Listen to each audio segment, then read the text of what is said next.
2,500-এর উপর মানুষকে হত্যা করা হলো নির্মমভাবে, আমরা স্বচক্ষে দেখলাম।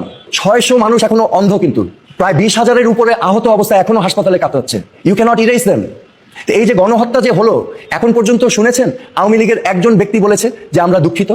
এবং গণহত্যার বাইরে আপনি 1.5 লক্ষ কোটি টাকা পাচার করেছেন দুর্নীতি করে, তো এগুলোর জন্য আপনার ক্ষমা চাইতে হবে না? এই যে গুম করা হয়েছে, আমরা দেখছি এখন 9 বছর 12 বছর গুম করে রাখা হয়েছে, হত্যা, গুম, 3টা প্রহসনের নির্বাচন করা হলো, আপনি গণতন্ত্রকে ধ্বংস করলেন, আপনার ক্ষমা চাইতে হবে না জনগণের কাছে? আমি তো নিজে আওয়ামী লীগের পরিবারের সন্তান, তো আমার তো রিয়েলাইজেশন হচ্ছে যে this was a big big disaster এই দলের জন্য। এই দলকে তো ধ্বংস করে দেওয়া হয়েছে।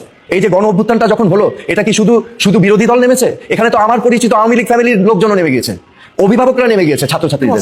I also stood with them. Car participation ছিল না? ওই ছোট্ট একটি অংশ যারা সুবিধা ভোগ করেছে, বেনিফিশিয়ারিজ। আজকে যারা সব পলাতক, যারা এখন টাকার পাহাড়ের উপরে বসে এখন অরাজকতা সৃষ্টি করার চেষ্টা করছে, তাদের মুখে কোনো অনুশোচনা নাই, আত্ম উপলব্ধি নাই, ক্ষমা প্রার্থনা নাই। সো